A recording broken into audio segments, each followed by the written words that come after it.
Michael Jordan ha sido uno de los deportistas más competitivos en la historia mundial y muchas de sus hazañas definen ese nivel de compromiso con la excelencia. Sin embargo, pocas cosas explican mejor su deseo de ganar y de ser superior que aquellos cruces verbales con sus rivales. Por eso, en este video vamos a descubrir algunos de los mejores trash talks del legendario 23 de los Chicago Bulls.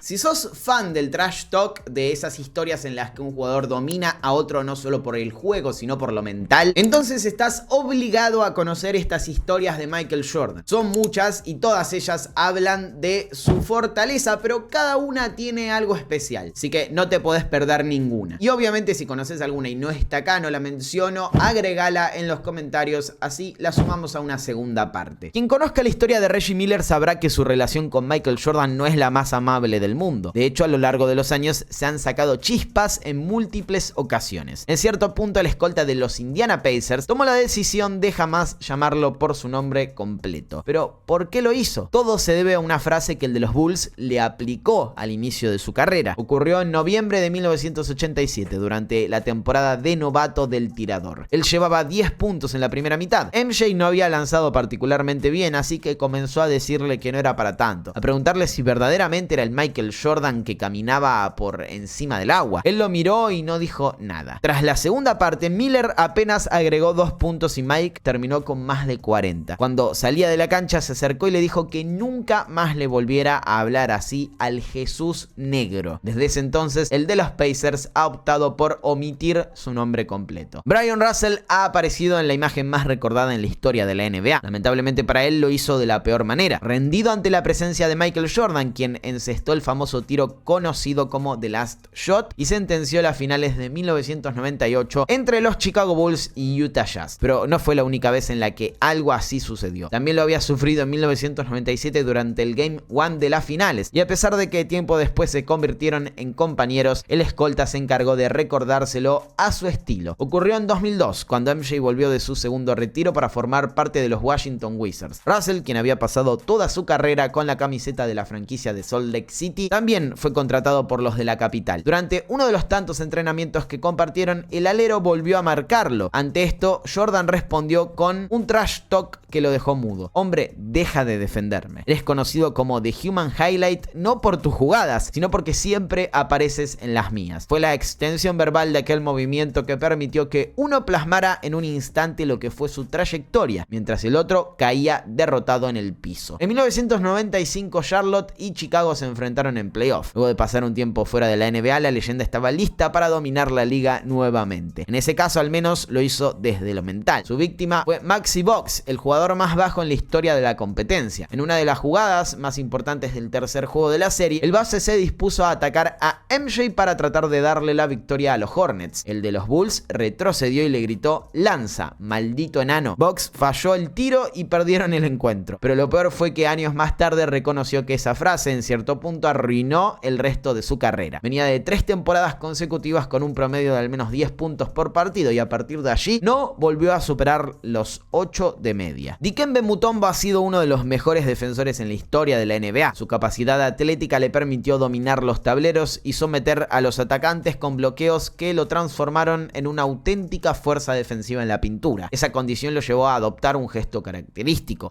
con el que les hacía saber a sus rivales que no los iba a dejar anotar sobre él. MJ lo interceptó con sus famosas acciones en 2 oportunidades. La primera vez fue en 1991, durante su temporada de novato. Jordan había escuchado que muchos consideraban que el africano era el nuevo Patrick Ewing, así que no tuvo mejor idea que dedicarle un tiro libre con los ojos cerrados, que por supuesto fue capaz de encestar. Pero lo peor llegó en 1997, ya con la fama defensiva de Mutombo bien establecida. En el All-Star de ese año, Dikembe le afirmó al escolta que jamás le había volcado una pelota a él. Rodeado de sus colegas, el 23 de los Bulls escuchó y se rió, pero no olvidó, y en ese mismo curso respondió en la cancha. Volcada y el posterior gesto dándole al interno una probada de su propia medicina. Si hay algo que encendía y seguramente todavía enciende la competitividad del 6 veces campeón de la NBA, son los retos. Asegurar que no sería capaz de hacer algo o que lo que estaba haciendo era muy fácil podría desencadenar en una serie de demostraciones del propio Jordan con el simple objetivo de dejar en claro que nada era imposible para él. Algo así sucedió sucedió en 1987 en un enfrentamiento entre Chicago y Utah, en el estadio de estos últimos. MJ tuvo un gran partido y encestó 47 puntos. Uno de sus highlights fue ante John Stockton, a quien dejó desairado para volcarla en su cara tras un ataque. Eso provocó que un fanático de la franquicia de Salt Lake City le gritara que debía meterse con uno de su tamaño, ya que el legendario base estaba 13 centímetros por debajo de su estatura. Parece extraño que dentro del mundo profesional en el que se encuentran los jugadores se escuchen este tipo de acotaciones. Sin embargo, Jordan la escuchó perfectamente y tardó poco en contestar. En la siguiente posesión encaró a Melvin Thorpe, un pivot de 2,11 metros de altura, y lo puso en un póster. Acto seguido buscó al fanático con la mirada y le preguntó: ¿este te parece lo suficientemente grande? Para Michael, los objetivos dentro de cualquier partido eran los siguientes: ganar y hacerle saber que absolutamente todos estaban al menos 2 escalones por debajo de su nivel. Eso quedaba reflejado en su rendimiento y en sus palabras, que a menudo solían enfocarse en destruir la moral del contrario. Todo empeoraba si quien comenzaba la disputa era el otro, y es exactamente lo que le sucedió a Jimmy Jackson, un escolta de larga carrera en la NBA. Durante la temporada regular de 1996-97, los Chicago Bulls se enfrentaron a los New Jersey Nets. Kendall Gill, uno de los integrantes de la franquicia neoyorquina, contó hace unos años que su compañero se sentía tan confiado en ese encuentro que decidió meterse con el 23. El problema surgió cuando MJ miró hacia abajo y se encontró con una sorpresa en la vestimenta de su contrincante. La respuesta destrozó cualquier intento de control mental. «Me hablas mucha basura como para estar usando mis zapatillas», dijo Mike. Jackson, que vestía un par de Air Jordans, no tuvo más remedio que callarse y enfocarse en el juego. Una simple frase bastó para ubicarlo en su lugar, y fue en ese entonces cuando aprendió una lección que muchos de los rivales de Jordan compartieron a lo largo de los años. Contra él, mejor quedarse en silencio. Uno de los mejores intercambios en la carrera de Michael Jordan no sucedió en un partido oficial de la NBA, sino en un amistoso interno entre los jugadores del Team USA durante la previa de los Juegos Olímpicos de Barcelona 1992. El otro protagonista fue nada más y nada menos que Magic Johnson. La leyenda de los Lakers quería dejarle en claro a MJ que todavía no era el rey de la liga, a pesar de que venía de ganar su segundo campeonato y continuaría por la senda de la victoria. Entonces, en ese encuentro que se jugó este versus oeste, comenzó a aplicarle su trash talk. «No eres tan bueno, hay muchos jugadores como tú aquí, etcétera, etcétera, etcétera». Jordan no tardó en responder y no solo se hizo cargo del encuentro para definirlo con sus tiros, sino que también realizó, según Magic, el mejor movimiento que se haya visto en una cancha de básquet. Lamentablemente no hay registros de esa jugada, pero sí de lo que le dijo el 23 a Johnson y Larry Bird tras el juego. Mike se acercó a Larry y a mí y nos dijo: «Hay un nuevo sheriff en el pueblo», contó Magic años después. En la previa de las finales de 1992 entre los Chicago Bulls y Portland Trail Blazers, la prensa especializada comenzó a comparar a Jordan con su rival Clyde Drexler, considerándolo en ciertos casos el principal contrincante que tenía en su lucha por el dominio total de la NBA. MJ, que no aceptaba ser comparado con nadie y hacía lo posible para despegarse del resto, lo tomó como algo personal. La noche anterior al primer partido le dijo a Magic Johnson, quien era comentarista de las transmisiones, que iba a enfocarse en destruir la narrativa de Drexler, y lo hizo. Anotó 35 de sus 39 puntos en el primer tiempo, y 18 de ellos vinieron desde el rango más criticado y menospreciado de su juego, el triple. Luego de una de esas canastas aplicó un trash talk que no necesitó de palabras, bastaba con un simple gesto. Este caso responde más al presente que al pasado, y es que ocurrió durante la ya histórica serie documental The Last Dance. La mayoría debe haberla visto, pero si no lo hicieron, recomiendo que lo hagan cuanto antes y que de paso vayan al video que hice sobre la historia detrás de su creación, ese que les está apareciendo arriba a la derecha. En uno de los episodios se abarcan las finales de 1996 ante los Seattle Supersonics. Si bien ese cruce se fue a 6 encuentros y sus porcentajes no fueron los de siempre, MJ lideró a todos en anotación con un promedio de 27,3 puntos por partido. Sin embargo, Gary Payton considera que la llave comenzó a cambiar cuando él lo marcó, y que si esto hubiera ocurrido durante toda la serie, las cosas hubiesen sido distintas. La escena es emblemática. Jordan escucha lo que está diciendo The Glove y luego hace esto.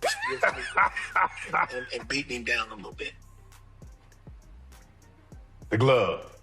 Derek Martin conocía a Jordan por haber jugado en aquellos famosos picados que se realizaban durante la filmación de Space Jam. Por eso, cuando Vancouver Grizzlies estaba a punto de ganarles a los Bulls en la histórica temporada del 72-10, no dudó en burlarse. «Te dije que les íbamos a patear el trasero», soltó. Faltaban 8 minutos para el final y MJ no estaba jugando bien, pero escuchó eso y algo hizo clic. Entró a la cancha y metió 19 puntos en 6 minutos para que Chicago completara la remontada. Luego fue y le dijo a Martin: «Pequeño, te avisé acerca de no hacer hacerme trash talk. Y el buen Derrick aprendió la lección. En 1992, Jordan sabía que cada vez que se enfrentara a Los Ángeles Lakers, su defensor principal sería Byron Scott, pero esa jornada era diferente. Scott estaba lesionado y MJ se enteró antes del partido, así que cuando se lo cruzó, le preguntó quién lo defendería. Su rival le contestó que Anthony Piller. Jordan se rió y solo respondió una cosa: 50. Entonces Scott le avisó a su compañero lo que se venía y le advirtió que jugara tranquilo. No fue de mucha ayuda, ya que Mike anotó 54 puntos. No fue el único que sufrió su furia. Craig Ehlo es conocido por recibir el famoso The Shot de MJ, pero también tuvo que aguantar su máxima de carrera. Fueron 69 puntos. Y la razón detrás de esa explosión anotadora tuvo que ver con lo que Jordan leyó antes del partido. La prensa hablaba de Ehlo como un potencial Jordan Stopper, así que fue y lo destruyó. Y no solo eso, sino que le practicó trash talk de la forma más cruda. Me decía: escucha, hombre, estoy metiendo todo, así que a partir de este momento te voy a decir exactamente lo que voy a hacer, a ver si puedes frenarme. Sabes igual que no podrás, confesó Craig luego. Y el 23 tenía razón, no pudo. Durante su carrera, Stevie Smith le tocó defender a Jordan muchísimas veces. Y lo cierto es que lo sufrió bastante, pero recuerda más que nada una forma que tenía MJ de entrar en la mente de sus defensores. Dice Smith que luego de la primera canasta de Mike, escuchaba que este le susurraba 38. Al principio no lo entendió, pero luego cayó. Otra canasta, 36. 34. Jordan estaba contando para atrás y al momento de finalizar su cuenta ya tenía 40 puntos. Rodney McCray había tenido una interesante carrera en la NBA hasta 1992. Fue 2 veces All Defensive y jamás había bajado de los 10 puntos por partido. Sin embargo, todo cambió cuando se unió a Chicago, porque sí, fue campeón por primera vez, pero Jordan lo destruyó mentalmente. Cuentan sus compañeros que en cada entrenamiento que los enfrentaba, MJ le gritaba en la cara que era un perdedor, que siempre lo había sido y cosas de ese estilo. McCray solo promedió 3,5 puntos en esa temporada y luego se retiró de la NBA. Mike era salvaje hasta con sus propios colegas. Hasta ahí el video de hoy, amigos. Recuerden dejar en los comentarios historias o anécdotas que creen que faltaron en este video y que merecen estar en una segunda parte sobre los trash talks de Michael Jordan. Recuerden suscribirse también al canal y dejar un like si les gustó el contenido. Gracias por ver y nos encontramos en la próxima.